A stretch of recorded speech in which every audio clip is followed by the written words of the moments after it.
The Polestar 4 is a bit of a strange one, not because it has no rear window, but because it's marketed as an SUV coupe, and I don't think it's that at all. I'll tell you what I do think it is in this review, and also some great alternatives to it too. So stick around, and if you haven't already, please subscribe and ring the bell. Let's check out the Polestar 4. There are two different versions of the Polestar 4 available in Australia at launch, and it starts at just under $80,000 for the single motor rear wheel drive version, which has plenty of standard spec that it shares with this dual motor version. And yet it's a bit pricey, but it does have plenty of grunt. We'll get to the performance details shortly, but let's talk about what you're getting as standard. Things including 20-inch aero wheels with Pirelli P0 tyres, LED lighting all around the vehicle, an electric boot with no window, which could take some getting used to, and you've got retractable door handles, rain sensing wipers, power adjustable front seats with driver's memory function, there's dual zone climate control and a heat pump. You also get a 10.2-inch digital instrument cluster, a 15.4-inch Android infotainment system with Google built in, plus 3 years of over-the-air and app updates. There's a wireless CarPlay system as well as a wireless phone charger.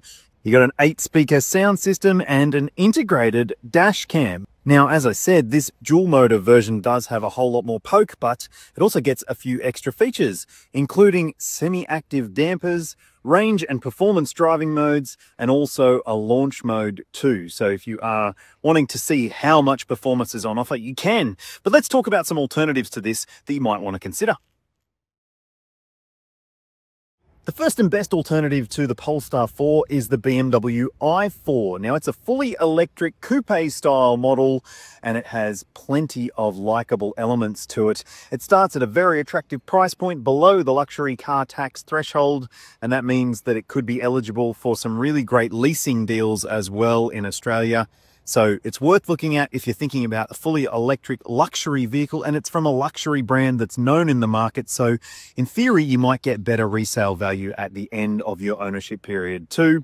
Otherwise, why not just consider something mainstream like a Tesla Model Y, because honestly, it can do more of the job for less money. And it is a really impressive option, the new generation Tesla Model Y, the Juniper update, which I've just reviewed. I think it could be a great choice for you and your family if you're looking for something very practical, very thoughtful, and still very high tech with lots of EV driving range. And if EV driving range and something that looks very different to anything else is what you're after, I reckon you should definitely have a look at the Hyundai Ioniq 6 as well. Now, it's just been updated with a facelifted model that's arriving very soon in Australia, and it could be a very good choice for you if you are after a vehicle that's eye-catching, design-focused, and has some really great materials on the inside too. So, would you pick any of those or something else? Let me know in the comments. It's kind of a peculiar looking vehicle, isn't it? It sort of looks like it's a high riding hatchback. It sort of thinks it wants to be an SUV. It also thinks it's a coupe, and I don't think it's any of those. It's sort of more just like a sedan that rides a little higher in my mind. But we will get to the boot stuff in a sec, and that does separate it from some other models on the market. Now, let's talk about the dimensions. It's about 4.8 meters long, so it is not a small vehicle on an almost 3 meter long wheelbase. You'll see all the dimensions on your screen now. And it's not light either. The single motor version is 2,230 kilos, and this dual motor one is 2,355. That is very, very heavy for a vehicle of this size. Now, let's have a look at this back-end design, because it's really the talking point for this vehicle. You'll notice that there's no rear window, and there is a little camera on the top there instead. And that is something that you'll either be okay with or you bloody well won't. And I sort of fall into the latter category, but I'll tell you about that in the driving section. Let's open it up and have a look inside. Yes, of course, you get an electric tailgate, and you have a decent amount of space in the boot of this vehicle. As you can see, the cargo figure is on your screen. That is going to be usable for a family, and there's also some interesting elements to the back end here. So you've got this little pull down section, which you can remove if you want to just be able to see the back window that isn't there, but that does also help separate the noise from the back of the cabin and makes it a little bit more hushed inside. You also see here you've got some lights, some shopping bag hooks, some tie down points, and Harman Kardon sound system elements in the back too. A netted section here, a 12-volt port, more lights, more cargo hooks or shopping bag hooks, and underneath the boot floor there's more storage for your charging cables. There is no spare wheel, which could be a concern for some, but it's not unusual for an EV. But let's see if it has a frunk. Yes, it does have a frunk. Let's have a look and see how much space you've got. Not very much. You can see you can fit, well, maybe some cables or some, well, small luggage, but not much else underneath there. Look, at least it's got it, and that does make a difference in terms of the practicality of this vehicle. Okay, this is a familiar sort of scene from lots of new models in the market. Big screen, another screen, little thing that watches your eyes, and some interesting materials. Now, in here, you'll find lots of recycled materials because that's one of the things about Polestar. It does have the eco credentials on its side, according to the brand at least.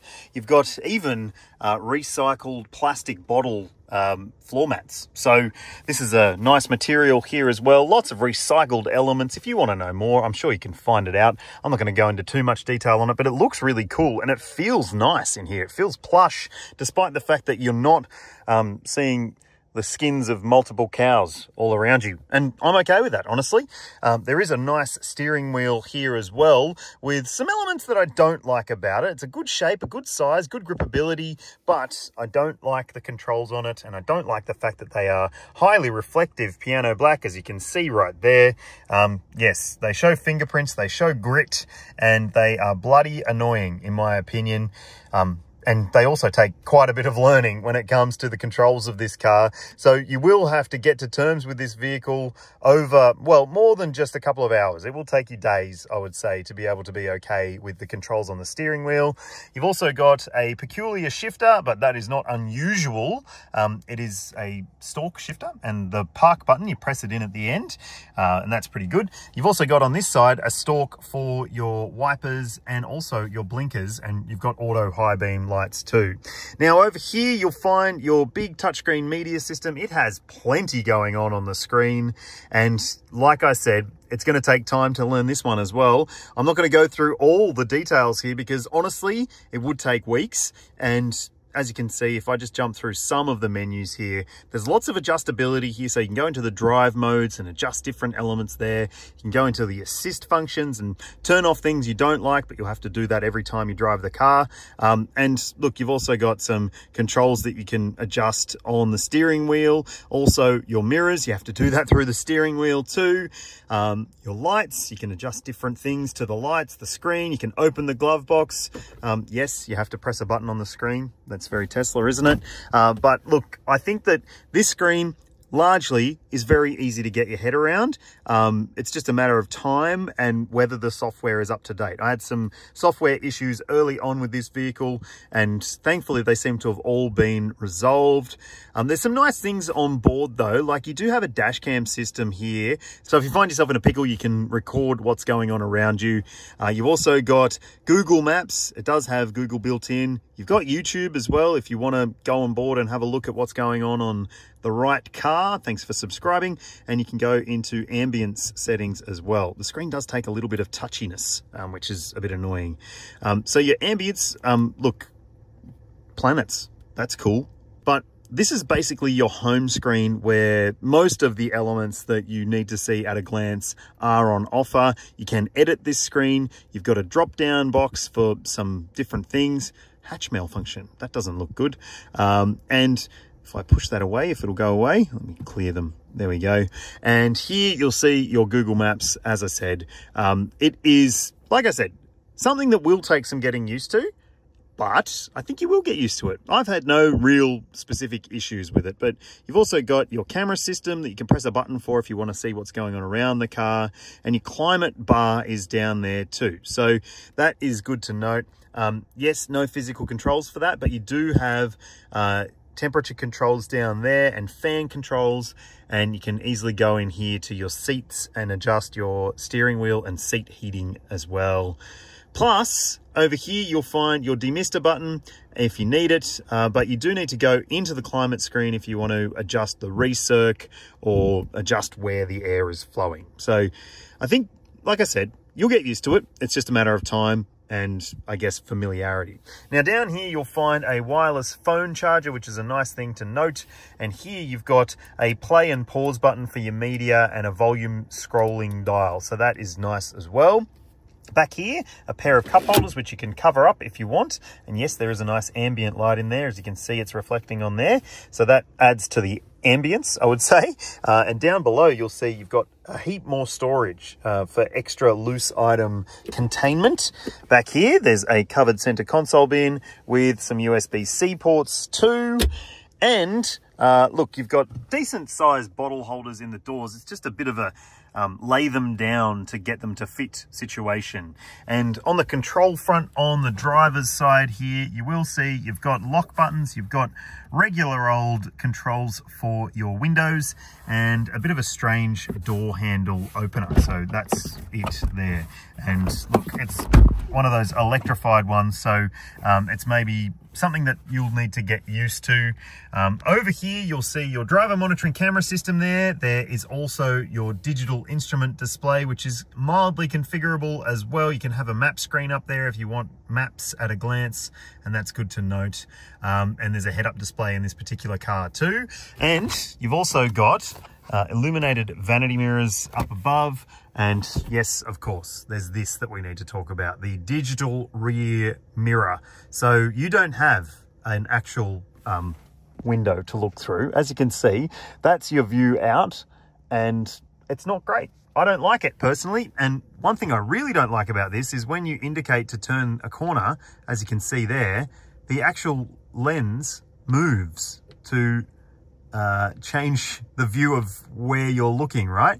When you're driving, that's really off-putting, especially as someone who, little bit of personal information here, I suffer from vertigo, and that makes me dizzy, and it makes me feel like I'm not as safe as I could be on the road. Well, you can switch it, but look, you just get no view. Okay, that's not great in my opinion. Like I said, you've got connected services up here as well, and the lights are a nice little touchy sort of finish. Again, they'll get fingerprints all over them, but yeah. What do you think about the front seat experience? I'd love to know your thoughts, but let's jump into the back and see what the space is like. All right, this seat is set for my driving position. I can barely bloody reach it. It's a long way away because there's lots and lots of room in the back of this car. There's not that much toe room. So if you have big feet, you might struggle for that. But yes, the knee room is good. It just means you have your knees up because of the height of the floor. And headroom, well, yeah, it's also pretty good. You've got a big glass roof, no cover, which could be a problem for some people. No grab handles, which could also be a problem for some people because, well, if you're older or less mobile, it might be harder to get in and out of this vehicle because of that.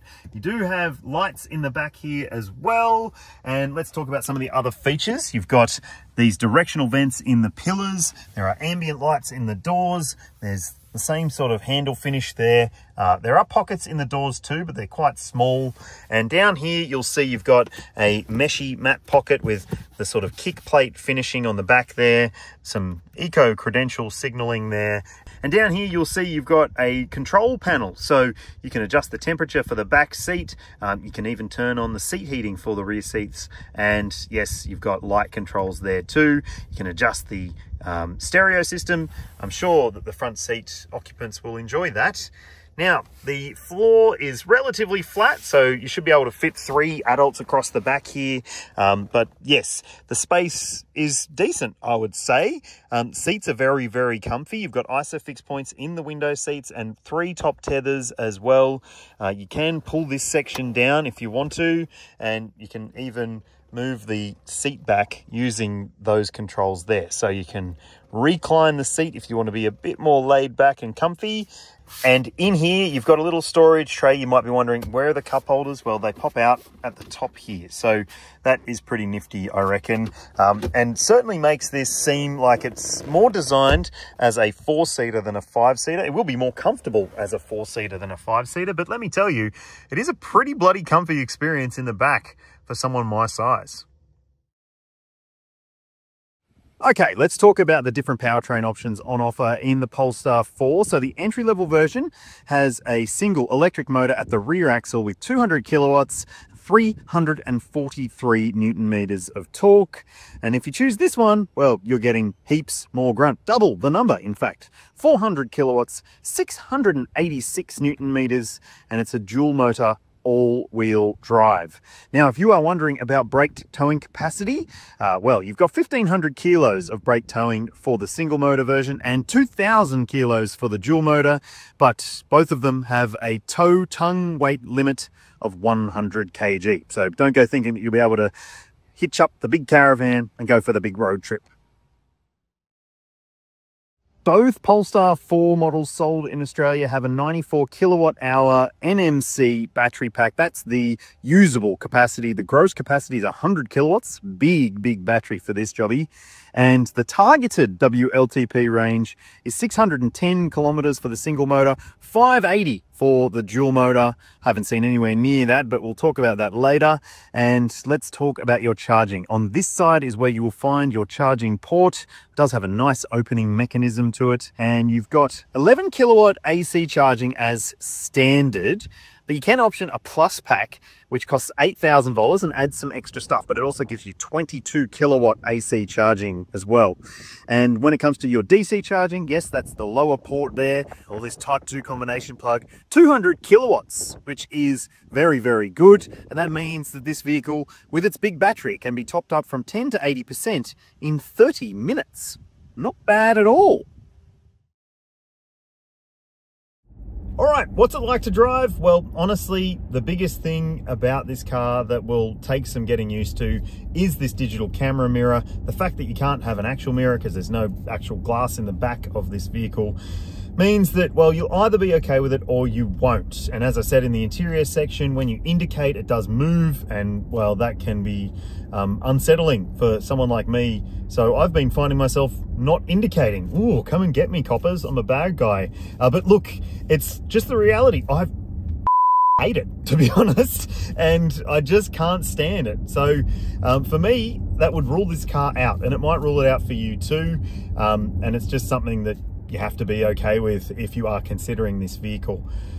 But the shame is that it takes away from what is otherwise a really impressive drive experience. I quite like it. I'm quite fond of the Polestar 4 more generally in terms of the drive.